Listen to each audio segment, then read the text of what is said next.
أعوذ بالله من الشيطان الرجيم.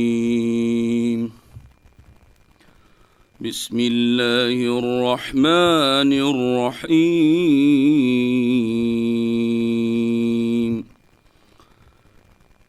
ليس لك من الأمر شيء أو يتوب عليهم أو يعذبهم فإنهم ظالمون. ولله ما في السماوات وما في الأرض يغفر لمن يشاء ويعذب من يشاء والله غفور رحيم. يا أيها الذين آمنوا لا تأكلوا الربا أضعافا مضاعفة واتقوا الله لعلكم تفلحون. واتقوا النار التي أعدت للكافرين. وأطيعوا الله والرسول لعلكم ترحمون. وسارعوا إلى مغفرة من ربكم وجنة عرضها السماوات والأرض أعدت للمتقين. صدق اللہ العظیم. ترجمہ: اے پیغمبر صلی اللہ علیہ وسلم، آپ کو کچھ بھی اختیار نہیں ہے. اللہ چاہے تو ان کو توبہ کی توفیق دے یا ان کو عذاب دے، کیونکہ وہ ظلم کرنے والے ہیں. اور اللہ ہی کے لیے ہے جو کچھ آسمانوں میں اور جو کچھ زمین میں ہے. وہ مغفرت فرماتا ہے جس کی چاہے اور عذاب دیتا ہے جس کو چاہے، اور اللہ غفور الرحیم ہے. اے ایمان والو، سود چند در چند بڑھا کر مت کھاؤ اور اللہ سے ڈرو تاکہ تم کامیاب ہو جاؤ، اور اس آگ سے ڈرو جو کافروں کے لیے تیار کی گئی ہے، اور اللہ اور اس کے رسول صلی اللہ علیہ وسلم کی فرمان برداری کرو تاکہ تم پر رحم کیا جائے، اور جلدی آگے بڑھو مغفرت کی طرف جو تمہارے رب کی طرف سے ہے، اور جنت کی طرف جس کا عرض ایسا ہے جیسے تمام آسمان اور زمین، جو پرہیزگاروں کے لیے تیار کی گئی ہے. تفسیر: یہاں سے پھر غزوہ احد کا تذکرہ شروع ہوتا ہے. اسباب نزول صفحہ 114 میں حضرت انس رضی اللہ تعالیٰ عنہ سے نقل کیا ہے کہ غزوہ احد میں حضرت صلی اللہ علیہ وسلم کے سامنے کے دانت مبارک شہید ہو گئے تھے، اور آپ صلی اللہ علیہ وسلم کا چہرہ مبارک زخمی ہو گیا تھا. چہرہ مبارک سے خون بہہ رہا تھا، اور آپ صلی اللہ علیہ وسلم فرما رہے تھے کہ وہ قوم کیسے کامیاب ہوگی جنہوں نے اپنے نبی کے چہروں کو خون سے رنگ دیا، اس حال میں کہ وہ انہیں ان کے رب کی طرف بلا رہا تھا.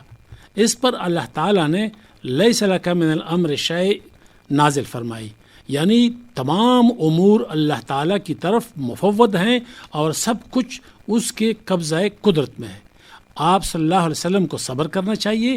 اللہ کی مشیت ہوگی تو ان کو ایمان کی توفیق دے کر ان کی توبہ قبول فرمائے گا، اور اگر چاہے گا تو ان کو عذاب دے گا. کفر پر مریں گے تو عذاب میں مبتلا ہوں گے. چنانچہ ایسا ہی ہوا. جو لوگ احد میں مکہ معظمہ سے لڑنے کے لیے آئے تھے، ان میں سے بعض بعد میں مسلمان ہو گئے، جن میں ابو سفیان رضی اللہ تعالیٰ عنہ بھی تھے، صفوان بن امیہ بھی تھے. ابو سفیان کی بیوی ہند بھی مسلمان ہو گئی، اور وحشی بن حرب بھی مسلمان ہوئے، جنہوں نے حضرت حمزہ رضی اللہ تعالیٰ عنہ کو شہید کیا تھا. ابھی غزوہ احد کا واقعہ پورا مذکور نہیں ہوا، اس کا بہت سا حصہ باقی ہے.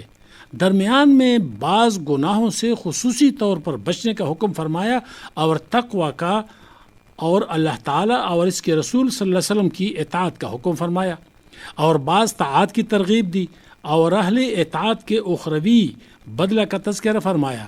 غزوہ احد میں مسلمانوں سے جو حکم کی خلاف ورزی ہو گئی تھی، یہاں عمومی طور پر گناہوں سے بچنے اور طاعت میں لگنے کا حکم فرمایا، تاکہ معلوم ہو جائے کہ گناہ عمومی طور پر مصیبتوں کو لانے والے ہیں اور طاعت مصائب کو دور کرنے کا سبب ہیں اور آخرت میں مغفرت اور جنت ملنے کا ذریعہ ہے۔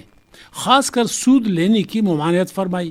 یہ گناہ ایسا ہے جو انسان کو خالص دنیا دار بنا دیتا ہے۔ سود خوروں کے دلوں میں تقوی اور خوف باقی نہیں رہتا، مال زیادہ ہو جاتے ہیں، ان کا وظیفہ زندگی بن جاتا ہے اور مخلوق پر رحم کھانے کا جذبہ ان میں رہتا ہی نہیں۔ یہ جو فرمایا کہ چند در چند سود نہ کھاؤ، اس کا مطلب یہ نہیں ہے کہ تھوڑا بہت سود کھانا جائز ہے، کیونکہ سود کا 1 درہم لینا بھی حرام ہے۔ سود سے بچنے کے بعد تقوی کا حکم فرمایا اور اس کو کامیابی کا سبب بتایا۔ پھر دوزخ کی آگ سے بچنے کا حکم دیا، جس کا طریقہ یہ ہے کہ گناہوں سے پرہیز کیا جائے۔ ہر گناہ دوزخ کی طرف کھینچنے والا ہے، گناہوں سے بچنا ہی دوزخ سے بچنا ہے۔ ساتھ ہی یہ بھی فرمایا وعدت للکافرین، یعنی دوزخ کی آگ کافروں کے لیے تیار کی گئی ہے۔ اس سے معلوم ہوا کہ دوزخ اصل مقام کافروں ہی کا ہے۔ مسلمانوں کو گناہوں میں مبتلا ہو کر اس مقام میں جانا نہایت ہی شرم کی بات ہے۔ دشمن کی جگہ تو یوں بھی نہیں جانا چاہیے، جائے کہ عذاب کی جگہ پہنچنے کی راہ ہموار کی جائے، اور عذاب بھی معمولی نہیں بلکہ سخت در سخت ہے۔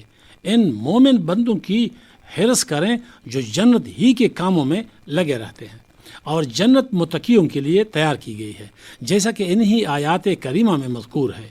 تقوی اختیار کر کے جنت میں جائیں جو مومنین کا اصل مقام ہے۔ گناہوں میں مبتلا ہو کر دوسری راہ کیوں اختیار کرے؟ پھر فرمایا اطیعوا اللہ واطیعوا الرسول لعلکم ترحمون، اللہ کی اور رسول کی اطاعت کرو تاکہ تم پر رحم کیا جائے۔ معلوم ہوا کہ اللہ تعالیٰ کا رحم لانے والی چیز اللہ اور اس کے رسول صلی اللہ علیہ وسلم کی اطاعت ہے۔ پھر فرمایا کہ اپنے رب کی مغفرت کی طرف اور جنت کی طرف جلدی جلدی آگے بڑھو۔ مسارعت اور مقابلہ کی چیز جنت ہے، لہٰذا اعمال صالحہ میں ایک دوسرے سے آگے بڑھنے کی کوشش کریں۔ اللہ تعالی ہمیں یہ اطاعت کریمہ نصیب فرمائے، آمین یا رب العالمین۔